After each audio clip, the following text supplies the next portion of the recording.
बहुत समय पहले की बात है।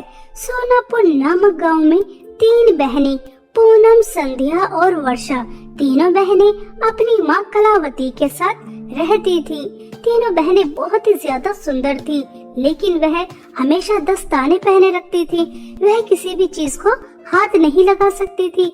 अगर पूनम किसी चीज को हाथ लगाती तो वह चीज बर्फ की बन जाती, और संध्या अगर किसी चीज को हाथ लगाती तो उस चीज में आग लग जाती, और वर्षा अगर किसी चीज को हाथ लगाती तो मानो जैसे धरती पर भूकंप आ गया हो, सब चीजें बुरी तरह से हिलने लग जाती। इसलिए तीनों बहनें भूल कर भी अपने दस्ताने नहीं उतारती थी। आज तीनों बहनों का कॉलेज में पहला दिन था। तभी तीनों बहनों की माँ कलावती तीनों से कहती है, मेरी प्यारी बच्चियों, मैं जानती हूँ कि तुम बहुत ज्यादा समझदार हो, फिर भी मैं तुम्हें बताती हूँ, भूल कर भी कॉलेज में अपने दस्ताने मत उतारना। चाहे कोई तुम्हारे दस्तानों का कितना भी मजाक क्यों न उड़ाए, लेकिन तुम्हें दस्ताने नहीं उतारने। माँ, मुझे एक बात समझ में नहीं आती, हम साधारण सी तो लड़की हैं, फिर हमारे पास ये शक्तियाँ क्यों हैं? आज तक आपने हमें इसके बारे में नहीं बताया, आज तो आपको हमें बताना ही होगा। ठीक है बेटा, यह बात बहुत पुरानी है। यह सब कुछ तुम्हारे पिताजी की वजह से हुआ। तुम्हारे पिताजी एक लड़की से प्यार करते थे और उन दोनों की शादी भी होने वाली थी। शादी वाले दिन ही तुम्हारे पिता को पता चला जिस लड़की से वह प्यार करते हैं असल में वह चुड़ैल है, जिसने सुंदर लड़की का मुखौटा पहन रखा है। तभी तुम्हारे पिताजी उस चुड़ैल को मंडप में छोड़कर भाग आए और उन्होंने मुझसे शादी कर ली। और जब इस बात की खबर चुड़ैल को लगी तो उसने तुम्हारे पिताजी को श्राप दिया कि तुम्हारे यहाँ पर जो भी संतान होगी वह साधारण नहीं होगी। उस चुड़ैल के श्राप की वजह से ही तुम तीनों किसी चीज को हाथ नहीं लगा सकती बेटा। पिताजी को ऐसा नहीं करना चाहिए था। अगर वह चुड़ैल से प्यार करते थे तो उसे शादी भी कर लेते। उनकी वजह से हमें ये श्राप तो मिला नहीं होता।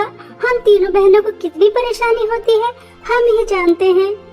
ऐसा कहकर तीनों बहनें कॉलेज चली जाती हैं। तभी तीनों बहनों को कॉलेज की सीनियर लड़कियां देख लेती हैं और वह उनके पास जाती हैं और उनसे कहती हैं, आज तुम तीनों बहनों का इस कॉलेज में पहला दिन है और हम इस कॉलेज की सीनियर लड़कियां हैं, इसलिए तुम्हारी रैगिंग होनी तो जरूर है।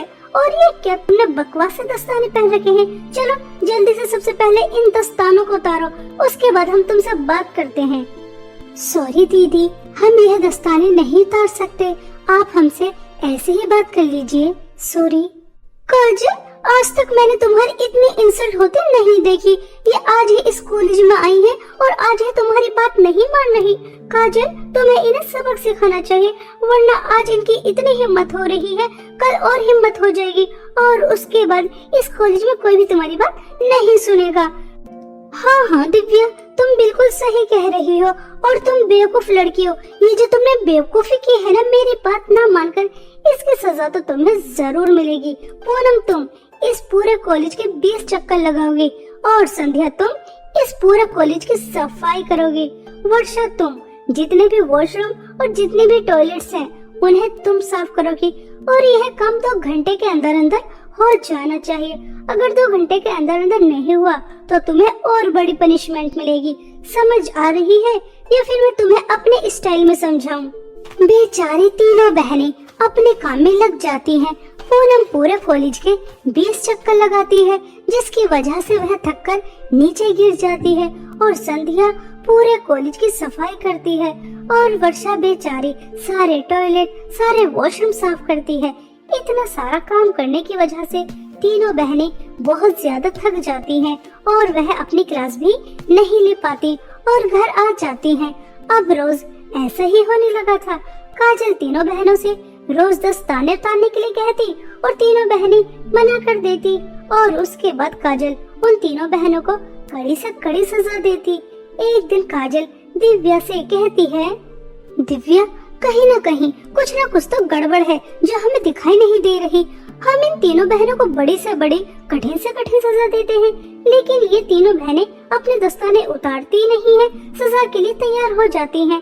हमें कुछ तो करना होगा जिससे हमें पता चले आखिर इन दस्तानों के पीछे राज क्या है।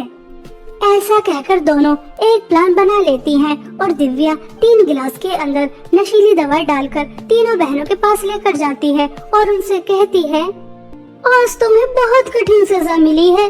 मैं काजल जितनी कठोर नहीं हूँ, इसलिए मैं तुम तीनों के लिए जूस लेकर आई हूँ।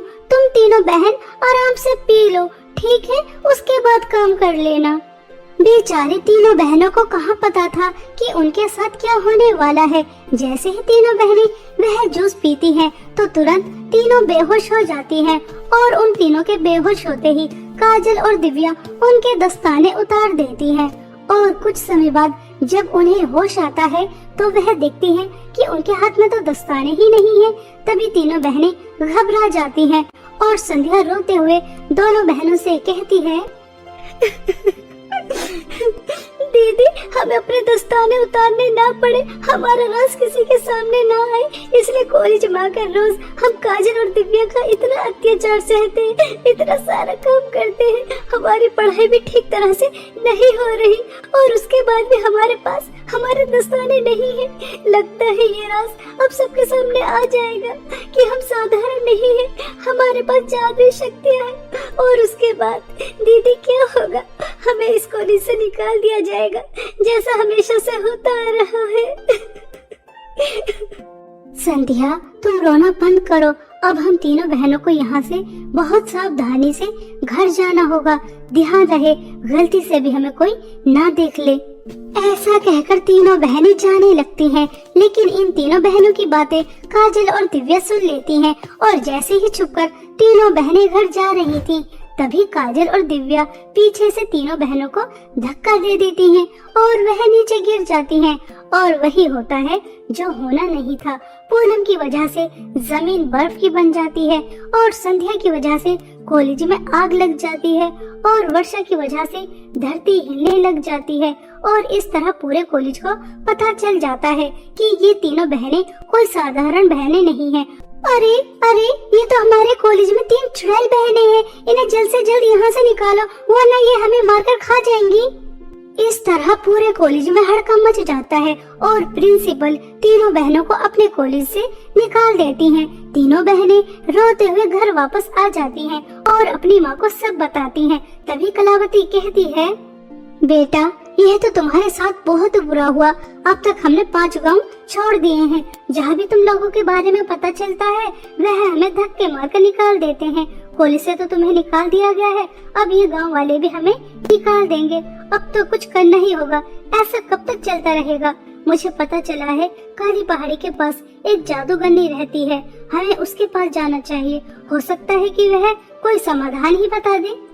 इस तरह कलावती अपनी तीनों बेटियों को जादूगरनी के पास ले जाती है और वहां जाकर जादूगरनी को सब बताती है। तभी वह जादूगरनी कलावती से कहती है, हाँ, इसका समाधान है। मैंने अभी अपने जादुई गोले में देखा है। इन तीनों बहनों को जो श्राप मिला है उससे इन्हें मुक्ति मिल सकती है, लेकिन उससे पहले तेरी इन तीनों बेटियों को ऐसे लड़कों से शादी करनी होगी जिनसे कोई भी लड़की शादी करना कभी पसंद नहीं करेगी। उनसे तेरी बेटियों को शादी करनी होगी और उन्हें सच्चे दिल से अपना पति भी मानना होगा और उनकी सेवा भी करनी होगी, तभी इन्हें श्राप से मुक्ति मिल सकती है। जादूगरनी की बात मानकर कलावती अपनी तीनों बेटियों को जादूगरनी के पास से घर लेकर आ जाती है और ऐसे 3 लड़कों को ढूंढने निकल जाती है जिन्हें देखकर कोई भी लड़की शादी करना नहीं चाहेगी।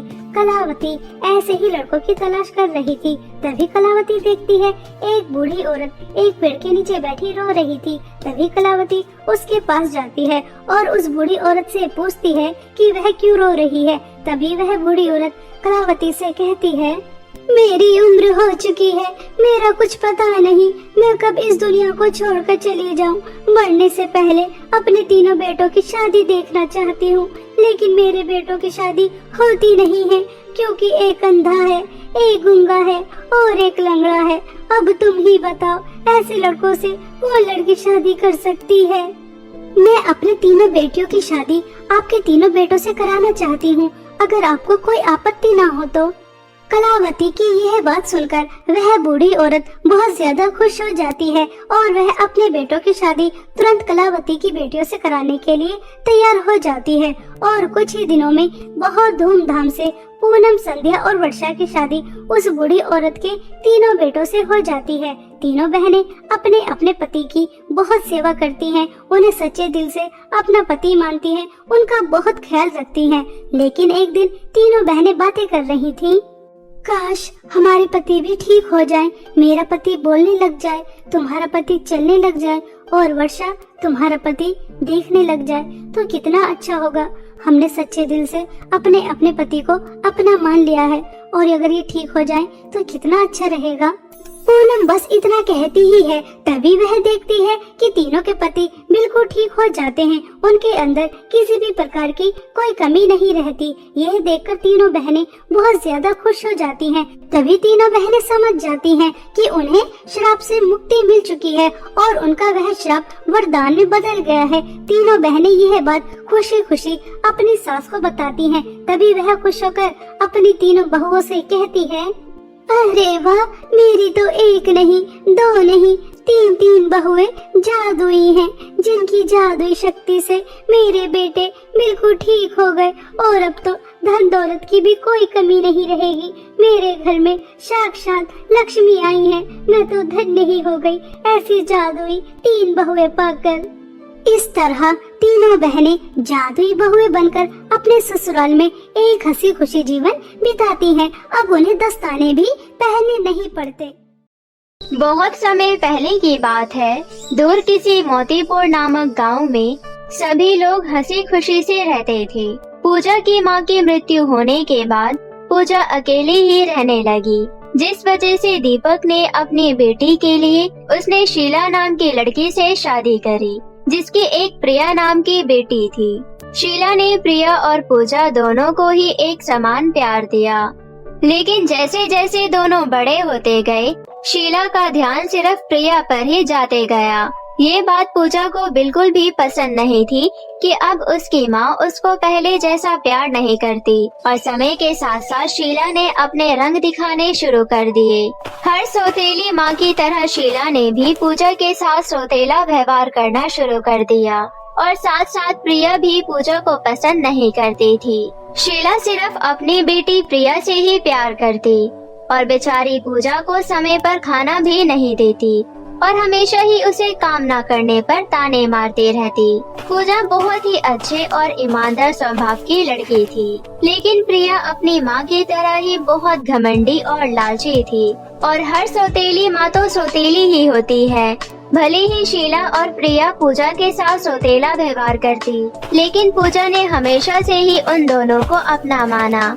इतने अत्याचार करने के बाद भी आज तक पूजा ने कुछ नहीं कहा, लेकिन फिर भी उसे दिल से बहुत बुरा लगता कि उसकी सौतेली बहन और सौतेली माँ उसके साथ ऐसा क्यों कर रही है। शीला पूजा से काम करवा रही थी, यहाँ तक तो ठीक था, लेकिन अब शीला पूजा से ज्यादा काम करवाने लगी और उसको 2 दिन में एक बार ही खाना देती, वो भी अगर काम पूरा होता तब।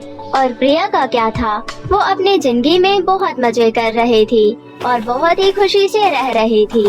वो अपनी माँ को बिना बताए भी कहीं घूमने चली जाती तो शीला उसे कुछ नहीं कहती, और अगर वहीं पूजा किसी काम से बाहर जाती तो शीला उसे मारती और खाना भी नहीं देती। दीपक को इन सारी बातों का कुछ नहीं पता था, क्योंकि दीपक के आते ही दिखाने के लिए शीला घर के काम करने लगती और पूजा के ऊपर प्यार जताने लगती। पूजा डर से कुछ नहीं बताती थी, क्योंकि शीला ने उसे धमका रखा था।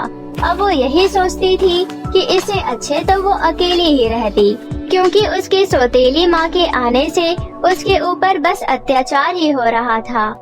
जब भी दीपक आता तो पूजा चाहती कि वो सारी बातें अपने पिता को बता दे, लेकिन फिर उसे अपनी माँ की बात याद आती है कि शीला ने कह रखा था कि अपने पिता को ये सारी बातें नहीं बताना, वरना वो उसकी बहुत पिटाई करेगी। और यही सोचकर पूजा ने अभी तक अपने पिता को कुछ नहीं बताया। पूजा एक समय पर ही खुश रहती, वो रात के समय जब उसके पिता आ जाते। वो थोड़ा समय अपने पिता के साथ बिताती और खुशी खुशी रात में सो जाती, वरना पूरे दिन वो उदास ही रहती। काम करते करते वो बहुत थक जाती, लेकिन शीला या प्रिया को इन सारी बातों से कोई फर्क नहीं पड़ता था। शीला तो बस यही चाहती थी कि उसके घर का काम होते रहे।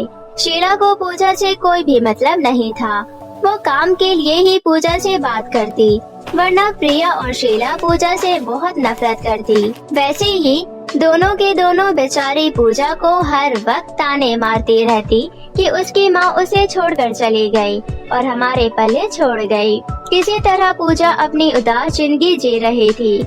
रात को वो घर का सारा काम करके लेट सोती और सुबह सुबह जल्दी उठती। उसको थोड़ा ही समय मिलता आराम करने का, लेकिन अगर शीला उसे दिन में आराम करते वक्त देख लेती तो उसको बहुत मारती।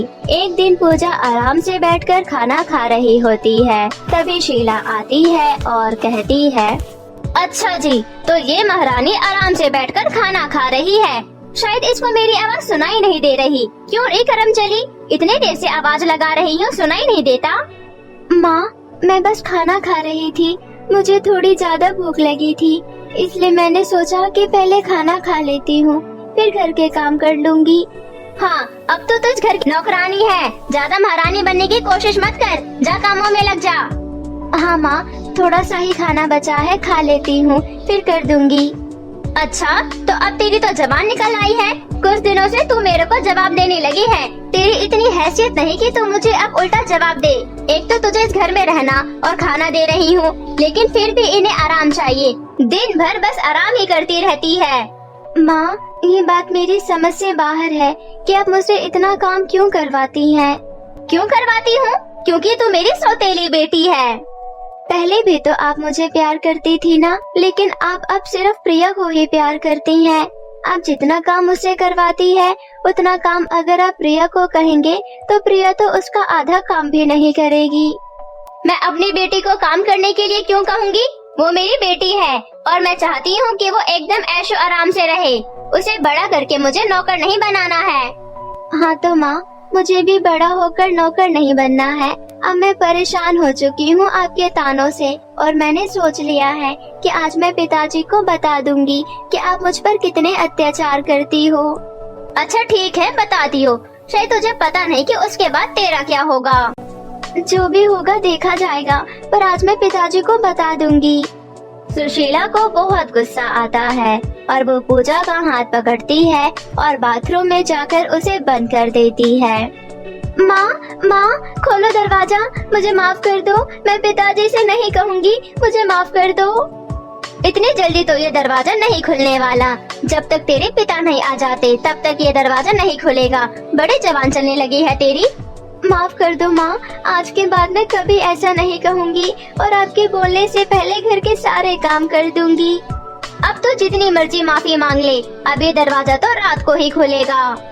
अंदर बाथरूम में पूजा बहुत रो रही होती है, लेकिन जैसा कि शीला ने कहा कि रात को ही दरवाजा खुलेगा, और वैसा ही होता है। शीला रात को ही दरवाजा खोलती है। फिर पूजा शीला से माफी मांगती है। ये दिन शायद तुझे याद रहेगा। अब मुझसे जबान लड़ाने से पहले ये दिन एक बार याद कर लियो। ऐसे ही किसी तरह पूजा की जिंदगी बीत रही थी। एक दिन शीला पूजा को दूसरे गांव से अपने लिए चूड़ियां लाने को कहती है। अरे पूजा, दूसरे गांव में जाकर मेरे लिए चूड़ियां लानी है तुझे। लेकिन माँ, चूड़ियां तो यहाँ पर भी मिल जाएगी। मैंने बोला ना तुझे, उसी गांव से चूड़ियां लानी है। मैं हर बार उसी गांव से चूड़ियां लाती हूँ, वहाँ पर चूड़ियां बहुत अच्छी मिलती है। माँ, हर बार आप जाती हैं, तो इस बार भी आप चले जाइए, क्योंकि मैं अकेले इतनी दूर कैसे जाऊंगी। कैसे जाएगी का क्या मतलब है? इतना भी दूर नहीं है वो गांव, बीच में एक जंगल पड़ता है, चली जाइयो। पूजा ने अपनी माँ को ज्यादा बातें नहीं बोली और वो उदास मन से ही दूसरे गांव की तरफ निकल पड़ी। जैसा कि शीला ने कहा था कि बीच में एक जंगल पड़ता है, वैसे ही गांव के बीच में एक जंगल पड़ता था। जब पूजा जंगल में पहुंची तो उसे थोड़ी भूख लगने लगी और वो जंगल में आकर फल ढूंढने लगी। थोड़ी दूरी पर जाने के बाद उसे एक फल का पेड़ दिखाई दिया। उसने फल तोड़े और वो थोड़ी देर बैठकर खाने लगी, और जब वो आगे गई तो उसे वहाँ पर एक गुफा दिखाई दिया। और गुफा के अंदर 2 रास्ते थे। तभी वहाँ पर एक जादूगरनी प्रकट हुई। गुफा के अंदर जादुई 2 रास्ते हैं, एक अच्छाई का है और एक बुराई का। अच्छाई के रास्ते पर तुम्हें बहुत सारा ज्ञान और शक्तियाँ मिलेगी, लेकिन बुरे रास्ते पर तुम्हें बहुत सारा पैसा धन मिलेगा। अब तुम बताओ तुम्हें कौन सा रास्ता चुनना है? मैं अच्छाई के रास्ते पर जाना चाहती हूँ। माँ ने मुझे हमेशा सिखाया है कि ज्ञान से बढ़कर कोई चीज नहीं होती। पैसा तो आता रहेगा, लेकिन ज्ञान से बढ़कर कोई चीज नहीं। मैं अच्छाई के रास्ते पर जाऊंगी। ठीक है, तुम अच्छाई के रास्ते पर चली जाओ। और फिर पूजा अच्छाई के रास्ते पर चली जाती है। अच्छाई के रास्ते पर जाते ही उसे एक बूढ़े बाबा दिखते हैं। उन्हें बहुत प्यास लग रही होती है। बाबा जी, क्या हुआ? आपको कुछ चाहिए? बेटी, मुझे बहुत तेज प्यास लगी है, मुझे पानी पिला दो। फिर पूजा अपने चारों तरफ देखती है। थोड़ी दूर जाने के बाद उसे एक नदी दिखती है। वो नदी में से पानी लाती है और उन बूढ़े बाबा को पिला देती है। बूढ़े बाबा खुश हो जाते हैं और पूजा का धन्यवाद करते हैं। फिर पूजा और आगे जाती है। तब एक छोटा बच्चा दिखता है जिसकी बॉल पेड़ में फंसी हुई थी। दीदी, मेरी बॉल पेड़ में फंस गई, उतार दोगी क्या? हाँ, मैं अभी तुम्हारी बॉल पेड़ से उतार देती हूँ। फिर पूजा उस छोटे बच्चे की बॉल पेड़ से उतार देती है। वो छोटा बच्चा भी पूजा को थैंक यू बोलकर फिर से खेलने लगती है। पूजा भी और आगे जाती है। तभी उसे एक परी दिखती है और वो कहती है, तुमने अच्छाई का रास्ता चुनकर बहुत अच्छा किया। तुम दिल की बहुत अच्छी हो और तुमने सभी की मदद की। उन बूढ़े बाबा को पानी पिलाया और उस छोटे बच्चे की बॉल उतार दी। और जैसा कि तुम्हें एक जादूगरनी ने बताया कि तुम्हें बहुत सारी ज्ञान की बातें और शक्तियाँ मिलेगी, मैं ही तुम्हें ज्ञान और शक्तियाँ दूंगी। जिसके बाद परी पूजा को बहुत सारी ज्ञान की बातें और कुछ शक्तियाँ भी देती है। फिर पूजा खुशी खुशी गुफा से बाहर आ जाती है। उसके चेहरे पर एक अलग ही चमक थी और वो बहुत खुश थी। वो सोचती है कि अभी तो उसे चूड़ियाँ लानी है। अरे, अभी तो मुझे चूड़ियाँ भी लानी है और शाम होने को आई, बहुत टाइम लग जाएगा। कोई बात नहीं, जल्दी से चली जाती हूँ। पूजा के इतना कहते ही उसके सामने चूड़ियाँ आ जाती है। फिर उसे याद आता है कि परी ने उसे ज्ञान के साथ साथ जादुई शक्तियाँ भी दी है। वो बहुत खुश हो जाती है और जल्दी से चूड़ियाँ लेकर घर चली जाती है। पूजा के हाथों में चूड़ियाँ देख शीला उससे कहती है, अरे, तू इतनी जल्दी चूड़ियाँ कहाँ से ले आई? माँ, आपने बोला था ना दूसरे गांव से चूड़ियाँ लानी है, तो मैं वहीं से लाई हूँ। अच्छा, ठीक है। अब रात का खाना भी बनाना है, जाकर जल्दी बना दे। ठीक है माँ, मैं अभी खाना बना देती हूँ। फिर वो सोचती है, मेरे पास तो जादुई शक्ति है, जादुई शक्ति मेरे घर का खाना बना दो। और वो देखती है कि उसका सारा खाना बना हुआ है। वो खुश हो जाती है और ऐसे ही अब शीला जो भी कहती, पूजा तुरंत ही वो सारा काम खत्म कर देती। लेकिन शीला को ये बात समझ नहीं आ रही थी कि वो अब इतनी जल्दी काम कैसे कर देती है। और अब वो ज्यादा शीला से खाना भी नहीं मांगती, क्योंकि वो अपनी जादुई शक्तियों से ही खाना भी लाती थी और खा लेती थी। शीला को कुछ समझ नहीं आता। वो अपनी बेटी प्रिया को सारी बातें बताती है। अरे बेटी, प्रिया को कुछ दिनों से देख रही हूँ, ये लड़की घर का सारा काम कर लेती है और वो भी इतनी जल्दी। इसने आज तक इतनी जल्दी काम नहीं किया। हाँ माँ, और मैं भी देख रही हूँ इसके पास 2-3 नई फ्रॉक भी आ गई है। मुझे लगता है कुछ गड़बड़ है, हमें पता लगाना पड़ेगा। हाँ, हमें पता लगाना चाहिए कि क्या बात है। ऐसा सोचकर दोनों माँ बेटी पूजा के पास जाती हैं। फिर शीला कहती है, पूजा, अब सारी बातें सच बता दे। कुछ दिनों से देख रही हूँ तो घर के सारे काम जल्दी कर लेती है और तेरे पास अच्छे कपड़े भी है। बता फिर, ये सब तू कैसे करती है? फिर क्या था, भोली भाली पूजा दोनों माँ बेटी को सारी बातें बता देती है। दोनों के ही मन में लालच आ जाता है। बेटी, तूने सुना ना, तो एक काम कर, तू भी उस गुफा के पास जा और तू इसमें बुराई का रास्ता चुनियो। ये लड़की तो पागल है जो कि ज्ञान की बातें सुनकर आई है। वक्त बुराई के रास्ते पर जाइयो और वहाँ से बहुत सारा सोना पैसा लेकर आइयो, फिर हम जल्द ही अमीर हो जाएंगे। माँ, लालच गलत बात है। बुराई के रास्ते पर जाने के बाद ऐसा ना हो कि प्रिया के साथ कुछ बुरा हो जाए।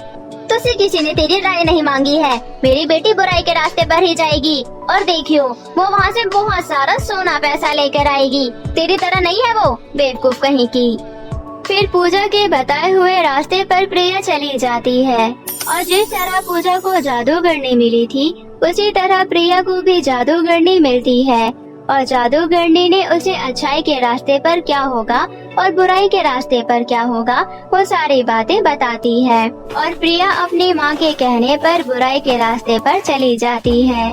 प्रिया सीधा सीधा बुराई के रास्ते पर जाने लगती है। बुराई के रास्ते पर जाते जाते उसे एक चुड़ैल मिलती है।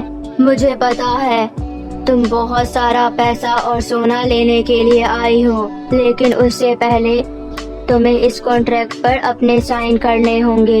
प्रिया तो लालच में बिल्कुल डूबी हुई थी। वो बिना पढ़े और बिना कुछ सोचे समझे उस कागज पर साइन कर देती है। चलो, तुमने इस पेपर पर साइन कर दिए हैं, अब तुम यहाँ पर खुदाई करो, फिर तुम्हें बहुत सारा सोना मिल जाएगा। और चुड़ैल के कहने पर प्रिया वहाँ पर खुदाई करने लगती है, लेकिन बहुत खुदाई करने के बाद उसे कुछ नहीं मिलता। अरे, खुदाई करते करते तो मेरे हाथ में दर्द होने लगा। यहाँ पर कुछ है भी या नहीं, या तो मुझे पागल बना रही हो। पागल तो तुम बन चुकी हो। तुमने बिना पढ़े इस पेपर पर साइन कर दिया। इसमें लिखा था कि तुम्हें अपना एक पैर मुझे देना होगा और कॉन्ट्रैक्ट के मुताबिक अब तुम्हें मुझे एक पैर देना ही पड़ेगा। नहीं नहीं, ऐसा नहीं हो सकता। मैं तुम्हें अपना पैर नहीं दूंगी। ये सारी बातें तुम्हें मुझे पहले बतानी चाहिए थी ना। तुम लालच में इतनी खोई हुई थी कि तुमने पढ़ा ही नहीं, पर ये तो तुम्हारी गलती है, इसमें मेरी कोई गलती नहीं। प्रिया मना करती रहती है, लेकिन फिर भी चुड़ैल प्रिया का एक पैर निकालकर अपने टूटे हुए पैर लगा देती है और खुश हो जाती है। फिर प्रिया वहाँ से उदास मन से आ जाती है और जब वो घर जाती है तो उसकी माँ देखती है कि प्रिया का एक पैर नहीं है। अरे बेटी, ये कैसे हुआ? माँ, उस चुड़ैल ने मेरे एक पैर ले लिया। मैंने कहा था ना माँ, बुराई के रास्ते पर जाने के बाद प्रिया के साथ कुछ बुरा जरूर होगा, और वैसा ही हुआ। लेकिन बेटी, हुआ क्या, मुझे बताओ। फिर प्रिया अपनी माँ को सारी बातें बता देती है, जिसके बाद दोनों को अपनी गलती का एहसास होता है और अब वो शायद जिंदगी में कभी लालच नहीं करते।